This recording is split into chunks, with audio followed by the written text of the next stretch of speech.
Selamat pagi, salam sejahtera bagi kita. Kita mulai perkuliahan kita pada pagi hari ini. Tetapi sebelum kita mulai, kita berdoa dulu kepada Allah kita yang Maha Pengasih dan yang Maha Penyayang, yang menciptakan langit dan bumi. Doa dimulai.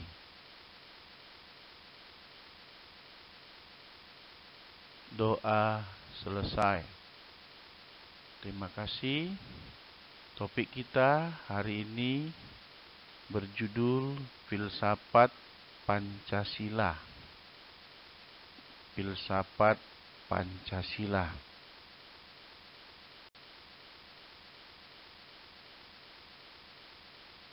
Bila bicara Pancasila, maka banyak istilah-istilah yang boleh kita lihat untuk Pancasila. Salah satunya filsafat Pancasila, Pancasila sebagai pandangan hidup, Pancasila sebagai dasar negara, Pancasila sebagai perjanjian luhur, dan masih banyak istilah atau nama-nama untuk Pancasila. Tetapi yang paling mendasar yang harus kita pahami sebagai warga negara yang baik adalah Pancasila sebagai dasar negara. Karena di atas dasar itulah didirikan Negara Kesatuan Republik Indonesia yang luas itu, yang masyarakatnya beraneka ragam, yang kaya, dan yang luar biasa indahnya. Filsafat dalam Kamus Besar Bahasa Indonesia karangan W.J.S. Purwadarminta mengartikan kata filsafat sebagai pengetahuan dan pendidikan dengan akal budi mengenai sebab-sebab, azas-azas, hukum, dan sebagainya dari segala sesuatu yang ada di alam semesta ataupun mengenai kebenaran dan arti adanya sesuatu. Itu pengertian filsafat menurut Kamus Besar Bahasa Indonesia karangan Purwadarminta. Filsafat adalah ibu dari segala ilmu. Bapak filsafat kita seorang Yunani bernama Thales. Dia hidup sekitar 624 sampai 546 sebelum Masehi. Temannya Thales ada Archimander, Anaximenes, tetapi filsuf pertama yang membahas hakikat kebendaan segala sesuatu dan asal-usul alam dalam kebendaan serta proses perubahan alam kebendaan itu Thales dan temannya. Tokoh-tokoh yang lain yakni Plato, Aristoteles, Socrates, Cicero, Descartes, Immanuel Kant, ini termasuk tokoh-tokoh filsafat. Perilaku baik dan buruk, jahat dan tidak jahat, itu bagian dari etika. Benar dan tidak benar, itu bagian dari logika. Indah dan tidak indah, itu bagian dari estetika. Nilai-nilai sebagai hasil pemikiran yang sedalam-dalamnya tentang kehidupan yang dianggap paling baik bagi bangsa Indonesia adalah Pancasila. Maka nilai-nilai yang dianggap baik oleh bangsa Indonesia itu bagian dari filsafat Pancasila. Kalau etika itu bagian filsafat, logika juga bagian filsafat, estetika itu bagian filsafat, nilai-nilai yang dianggap paling baik bagi sesuatu bangsa atau bagi sesuatu suku itu bagian dari filsafat. Jadi, filsafat Pancasila adalah bagian dari nilai-nilai yang dianggap paling baik bagi bangsa Indonesia. Ontologi adalah bidang yang menyelidiki makna yang ada atau eksistensi dan keberadaan. Sumber ada, jenisnya ada, hakikatnya ada, termasuk ada di alam, manusia, metafisika, dan kesemestaan atau kosmologi. Ini bagian dari ontologi. Sementara epistemologi adalah bidang filsafat yang menyelidiki makna dan nilai ilmu pengetahuan, sumbernya, syarat-syarat dan proses terjadinya ilmu tersebut, termasuk semantik, logika, matematika, dan teori ilmu. Aksiologi merupakan bidang yang menyelidiki makna nilai, sumber nilai, jenis nilai, tingkatan nilai, dan hakikat nilai.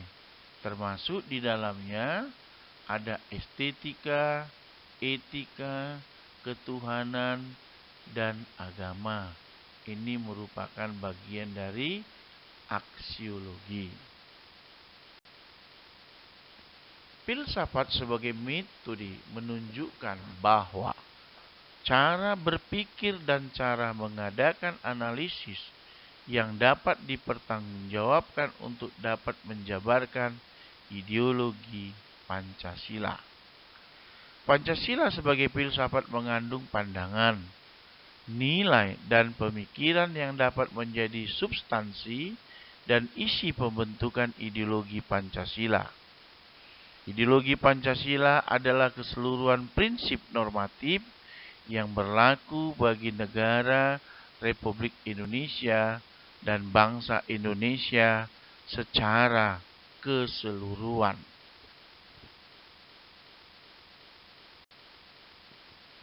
Filsafat Pancasila mempunyai fungsi dan peranan sebagai pedoman dan pegangan dalam sikap, tingkah laku, dan perbuatan dalam kehidupan sehari-hari, dalam kehidupan masyarakat, dalam kehidupan berbangsa dan bernegara bagi seluruh bangsa Indonesia dimanapun mereka berada. Yang jelas, ketika mereka masih berada di dalam wilayah Pancasila, wilayah Republik Indonesia, yang begitu luas dari Sabang sampai Merauke, mereka diperkenalkan dan diharapkan dimengerti arti makna daripada filsafat Pancasila. Karena filsafat Pancasila ini mempunyai fungsi dan peranan sebagai pedoman di dalam kehidupan bermasyarakat, berbangsa, dan bernegara. Filsafat adalah satu bidang ilmu senantiasa ada dan menyertai kehidupan manusia. Sebenarnya, selama manusia hidup, ia tidak dapat menghindarkan dari filsafat. Misalnya, jika seseorang hanya berpandangan bahwa materi merupakan sumber kebenaran dalam kehidupan, maka orang tersebut berfilsafat materialisme. Jika seseorang berpandangan bahwa kenikmatan adalah merupakan nilai terpenting dan tertinggi dalam kehidupan makna, orang tersebut berpandangan filsafat hedonisme. Jika seseorang berpandangan bahwa dalam kehidupan masyarakat dan negara adalah kebebasan individu, maka orang tersebut berfilsafat liberalisme. Jika seseorang memisahkan antara kehidupan kenegaraan atau kehidupan bermasyarakat dan kehidupan beragama, maka orang tersebut berfilsafat sekularisme. Memahami istilah dan pengertian filsafat secara etimologis, istilah filsafat berasal dari bahasa Yunani, philion, yang artinya cinta, dan sophos, yang artinya hikmat atau kebijaksanaan atau wisdom. Ini menurut pendapat Nasution tahun 1973. Jadi secara harafiah, istilah filsafat adalah mengandung makna cinta, kebijaksanaan. Manusia dalam kehidupannya pasti memiliki apa yang dipandang di dalam kehidupannya dianggap paling benar, dianggap paling baik, apalagi dianggap bisa membawa kesejahteraan dalam kehidupannya. Pilihan manusia sebagai suatu pandangan dalam hidupnya tersebut, itulah yang disebut filsafat.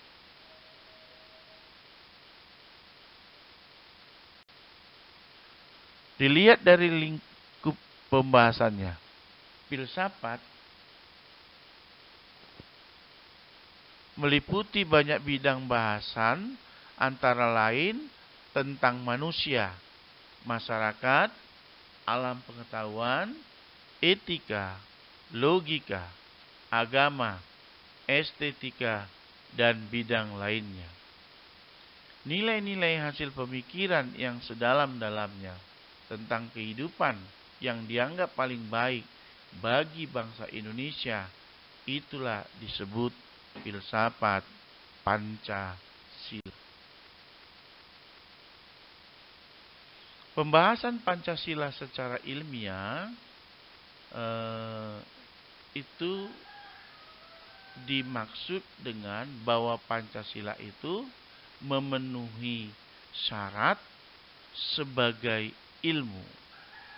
Karena ilmu pengetahuan itu disebut ilmiah, harus memenuhi syarat keilmiannya, yakni berobjek, bermetode, bersistem, bersifat universal. Jadi kalau kita lihat di sini bahwa Pancasila dapat disebut suatu ilmu pengetahuan yang memenuhi syarat keilmiahannya. Yang pertama yakni berobjek, objek formal dan objek material. Pancasila memiliki objek formal. Pancasila dapat dibahas dari berbagai sudut pandang. Itulah yang dimaksud objek formal. Misalnya dari sudut pandang moral, maka terdapat bidang pembahasan moral Pancasila. Dari sudut pandang ekonomi, maka terdapat bidang pembahasan ekonomi Pancasila. Dari sudut pandang pers, maka terdapat bidang pembahasan pers Pancasila. Dari sudut pandang hukum dan kenegaraan, maka terdapat bidang pembahasan Pancasila yuridis kenegaraan. Dari sudut pandang filsafat, maka terdapat bidang pembahasan filsafat Pancasila. Pancasila memiliki objek material, yaitu sesuatu objek yang merupakan sasaran pembahasan dan pengkajian Pancasila yang bersifat empiris dan non-empiris. Objek material pembahasan Pancasila adalah bangsa Indonesia dengan segala aspek budayanya dalam bermasyarakat, dalam berbangsa, dan dalam bernegara. Objek material empiris Pancasila adalah semua hasil budaya bangsa Indonesia yang berupa lembaran sejarah, bukti-bukti sejarah, benda-benda sejarah, benar-benar, benda-benda budaya, lembaran negara, lembaran hukum, maupun naskah-naskah kenegaraan lainnya, maupun adat istiadat bangsa Indonesia sendiri. Objek material non-empiris antara lain meliputi nilai-nilai budaya, nilai-nilai moral, nilai-nilai religius yang tercermin dalam kepribadian, sifat, karakter, dan pola-pola berbudaya dalam bermasyarakat, berbangsa, dan bernegara. Pancasila dapat disebut suatu ilmu pengetahuan yang memenuhi syarat keilmiahannya. Yang kedua, yakni bermetode. Setiap ilmu pengetahuan ilmiah harus memiliki metode, yakni seperangkat cara atau sistem pendekatan dalam rangka pembahasan untuk mendapatkan suatu kebenaran yang objektif. Metode dalam pembahasan Pancasila sangat tergantung pada karakteristik objek formal maupun objek material Pancasila tersebut. Salah satu metode dalam pembahasan Pancasila adalah metode analitiko-sintetik, yaitu suatu perpaduan metode analisis dan sintesis. Oleh objek Pancasila banyak berkaitan dengan hasil-hasil budaya dan objek sejarah. Oleh karena itu, lazim digunakan metode hermeneutika, yaitu suatu metode untuk menemukan makna di balik objek. Demikian juga metode koherensi, historis, serta metode pemahaman, penafsiran, dan interpretasi, dan metode-metode tersebut senantiasa didasarkan atas hukum-hukum logika dan dalam suatu penarikan kesimpulan. Pancasila bersistem. Pancasila dapat disebut suatu ilmu pengetahuan yang memenuhi syarat keilmiahannya. Yang ketiga, yakni bersistem. Suatu pengetahuan yang disebut ilmiah harus merupakan sesuatu yang bulat dan utuh. Bagian-bagian dari pengetahuan ilmiah itu harus merupakan suatu kesatuan. Antara bagian-bagian itu saling berhubungan, baik merupakan hubungan interrelasi atau saling hubungan, maupun interdependensi, saling ketergantungan. Pembahasan Pancasila secara ilmiah harus merupakan suatu kesatuan dan keutuhan. Bahkan Pancasila itu sendiri dalam arti sendiri adalah merupakan suatu kesatuan dan keutuhan majemuk tunggal, yaitu kelima sila, baik rumusannya, inti, dan isi dari sila-sila Pancasila itu adalah merupakan suatu kesatuan dan kebulatan.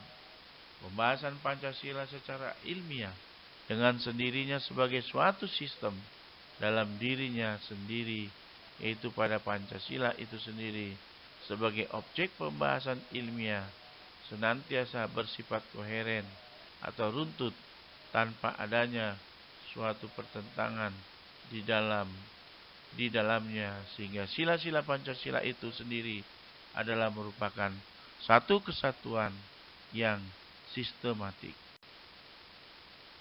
Pancasila dapat disebut suatu ilmu pengetahuan yang memenuhi syarat keilmiahannya.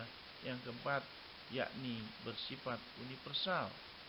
Kebenaran suatu pengetahuan ilmiah harus bersifat universal, yaitu kebenarannya tidak terbatas oleh waktu, tidak terbatas oleh ruang, tidak terbatas oleh keadaan, tidak terbatas oleh situasi, kondisi, maupun jumlah tertentu.